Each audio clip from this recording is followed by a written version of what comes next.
बात करेंगे place of suit के बारे में। ये स्टार्ट होता है बेसिकली सेक्शन 15 से। सेक्शन 15, 16 और 17 इससे ऑनवर्ड हम पढ़ेंगे। सेक्शन 15 बेसिकली कहता क्या है सीपीसी के बाद, court in which suit to be instituted, every suit shall be instituted in the court of the lowest grade competent to try it. यानी कोई भी सिविल कोर्ट, कोई any civil case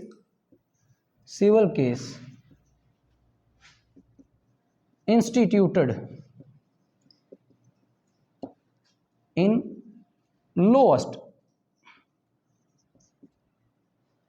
lowest civil court। कोई भी civil nature का कोई case होगा, civil nature का कोई इशू होगा, उसको सबसे पहले जो सिविल कोर्ट की सबसे नीचे वाली सिविल अदालत होगी उसमें दायर किया जाएगा। ठीक है। उसके बाद है हमारे पास सेक्शन 16। सेक्शन 16 क्या कहता है, suits to be instituted where subject matter situate, suit to instituted where subject matter is situate. कौन सा सब्जेक्ट मैटर है और सब्जेक्ट मैटर का इशू क्या है। यानी जब सिविल कोर्ट एक सूट दायर किया जाएगा एक अदालत में, तो वो सब्जेक्ट मैटर के जो इश्यूज होंगे वो कौन से हैं।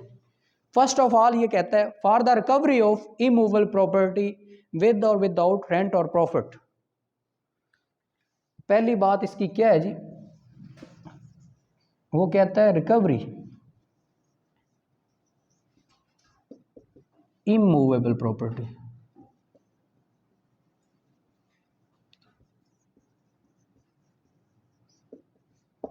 Recovery of immovable property. दूसरी वो बात करता है for the partition of immovable property. दूसरी में वो कहता है पार्टीशन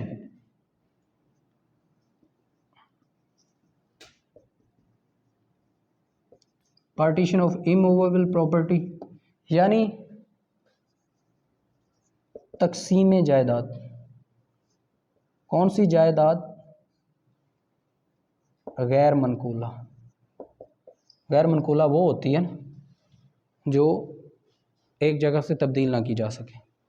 फॉर क्लोजर सेल और redemption in the case of mortgage of और charge upon immovable property.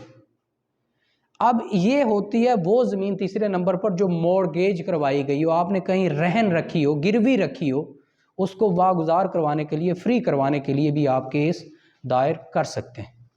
For the determination of any other right to interest in immovable property. आपका कोई declaration का मसला है। चौथी बात वो क्या करता है, तीसरी बात में तो वो कहता है ना रिडम्पशन की बात करता है।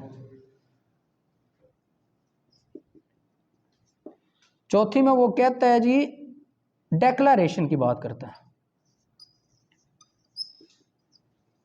यानी आपने कोई डिक्लेरेशन का सूट लेना है कि ये प्रॉपर्टी मेरी है या तेरी है, उस पर डिक्लेरेशन लेनी है, तो भी आप 16 के तहत सूट करेंगे। For compensation for wrong to immovable property. आपकी कोई किसी की तरफ कोई कंपनसेशन रहता है, कोई मुआवजा रहता है, कोई पैसे रहते हैं उसकी रिकवरी के लिए। For recovery of movable property actually under distraint और अटैच्ड। आप भी कोई मूवेबल, कोई आपका कोई कॉन्ट्रैक्ट हुआ या कोई प्रॉपर्टी है, उसकी भी रिकवरी के लिए, उसके भी लेन देन के लिए आप क्या है सिविल कोर्ट में ही केस दायर करेंगे, उस एरिया में जहां पर इसकी लोकल जुरिडिक्शन बनती होगी। अब हम बात करते हैं जी सेक्शन 17 सीपीसी के बारे में।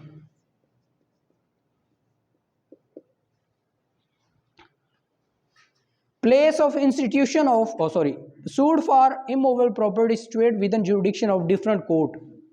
एक सूट है, एक केस है, एक सूट प्रॉपर्टी है। जैन स्क्लैन इधर गौर करना, कोई एक सूट प्रॉपर्टी है। फॉर एग्जांपल ये एक्स क्या है, सूट प्रॉपर्टी है। ये कहाँ पे आती है, ये ए की जुरिडिक्शन में भी आती है, बी की जुरिडिक्शन में आती है। इधर लाहौर कर लें, इधर कसूर कर लें, ये दो अदालतों की जुरिडिक्शन में आ रही है। यानी कोई प्रॉपर्टी ऐसी है कि आधी लाहौर में आती है, आधी कसूर में आती है। दो अदालतों की जुरिडिक्शन में प्रॉपर्टी है, तो आप केस कहाँ दायर करेंगे। प्रॉपर्टी कौन सी है, एक्स है, जिनको दोनों अदालतें ही लग रही हैं। तो आप दोनों में से किसी एक को भी किसी एक में भी केस दायर करेंगे तो वो ठीक है, उसको ठीक कंसीडर किया जाएगा, उसमें कोई ऑब्जेक्शन नहीं उठाया जाएगा क्योंकि उसकी जुरिडिक्शन दोनों में बन रही है। अब पढ़ते हैं 18 सेक्शन है जी 18।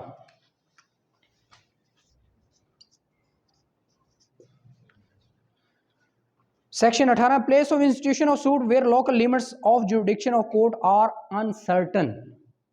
सेक्शन 18 के तहत जहां local limits of jurisdiction uncertain है, फॉर एग्जांपल ये प्रॉपर्टी एक्स है, इसकी जुरिडिक्शन जो है अनसर्टन है,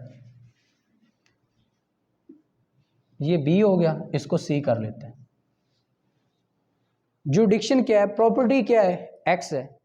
अब आपको ये डिसाइड करना प्लान मुश्किल हो गया है कि आपकी जुरिडिक्शन ए अदालत में बनती है, बी अदालत में बनती है या सी अदालत में बनती है। आप कंफ्यूज हैं कि आप अपना केस कहाँ पे दायर करें। ठीक है, तो आप क्या करेंगे, आप जिस भी कोर्ट में केस दायर करेंगे वो कोर्ट रीज़न लिखेगी कि इसकी जुरिडिक्शन क्यों नहीं सर्टन हो रही, क्यों नहीं डिटरमन हो रही या मुतय्यन हो रही। जुरिडिक्शन का तयन भी तो करना है।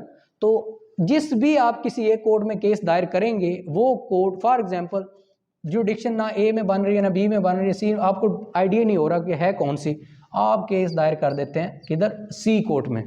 अब सी कोर्ट उस कोर्ट केस को चलाने के लिए पहले रीज़न लिखेगी ऑर्डर में, पहले ऑर्डर में वो रीज़न लिखेगी कि इस कोर्ट केस की जुरिडिक्शन डिटरमन नहीं हो पा रही थी, लिहाजा मैं इसको पावर्स के साथ केस को सुन रहा हूं और ये इस वजह से इसकी जुरिडिक्शन डिटरमन नहीं हो पा रही थी। वो रीज़न लिखने के बाद केस एज इट एज चलाया जाएगा जैसे नॉर्मल केस चलता है। ठीक है, उसके बाद है जी हमारे पास section 19 sued for compensation for wrong to person of movable. Section आ गया हमारे पास 19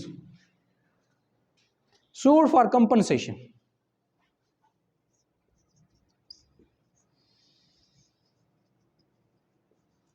कंपनसेशन, कंपनसेशन का कोई आपने सूट करना है, उसके लिए क्या देखा जाएगा, सेक्शन 19 के मुताबिक देखा यह जाता है, ए ने केस करना है बी के खिलाफ, ए का और बी का कोई कॉन्ट्रैक्ट था या कोई लेन देन था, तो ए केस किसके खिलाफ करेगा, बी के खिलाफ। अब ए कहाँ रहता है, लाहौर में, मुआहदा कहाँ हुआ था, लाहौर में, लेकिन बी जो है वो रहता है इस्लामाबाद। अब केस इस्लामाबाद दायर किया जाएगा या लाहौर में, केस लाहौर में दायर किया जाएगा क्योंकि नुकसान किसका हुआ है, ए का। ए ने मुआहदा किया था बी के साथ, लॉस तो बी ए को हुआ है। अब लॉ उसको फायदा देता है जिसका नुकसान हुआ, लॉ कहता है कि एक तो इसका नुकसान हुआ है ए का, अब केस भी इस्लामाबाद जाके दायर करेगा, इसको तो आने जाने का खर्चा भी पड़ेगा, ये तो एक अलग सी मुसीबत में पड़ गया। लिहाजा जब सेक्शन 19 की बात आएगी, sued for compensation for wrong to person of movable, जब रॉन्ग के और कंपनसेशन की बात आएगी, जिसके साथ कमिट हुआ होगा, जिस जगह पे कमिट हुआ होगा, उसमें प्लेंटिफ को फायदा दिया जाएगा। यानी सेक्शन 19 के मुताबिक प्लेंटिफ प्लेस पर केस होगा। कहां पर होगा, प्लेंटिफ प्लेस, इसको लिख लें वर्ड को, plaintiff place, suit instituted on plaintiff place, आसानी होगी समझने में। उसके बाद केस है जी, क्वेश्चन है, सेक्शन है sorry 20, section 20 CPC, other suits to be instituted where defendants reside or cause of action arises. Subject to the limitation aforesaid, every suit shall be instituted in a court within the local limits of whose jurisdiction the defendant or each of the defendant where there are more than one at the time of the commencement of the suit actually and voluntarily reside, carries on business or personal work for gain. अब section 20 CPC के तहत कोई एक defendant आर्जी वजह से, कारोबार की वजह से, किसी जॉब की वजह से या मुश्किल तौर पर जहाँ पर रहता होगा और जहाँ पर एक केस डिसाइड हुआ होगा या कोई कॉन्ट्रैक्ट या कोई लेन देन हुआ होगा, कोई कॉज ऑफ एक्शन बनी होगी, वहाँ पर केस दायर होगा। अगर सेक्शन 20 को हम सिंपली समझें तो जहाँ पर डिफेंडेंट रहता होगा वहाँ पे केस दायर होगा। ठीक है, ये था हमारा सेक्शन जिसको हमने 16 से 20 तक आसान करके पढ़ा है। आई होप कि आपको समझ आ गई होगी।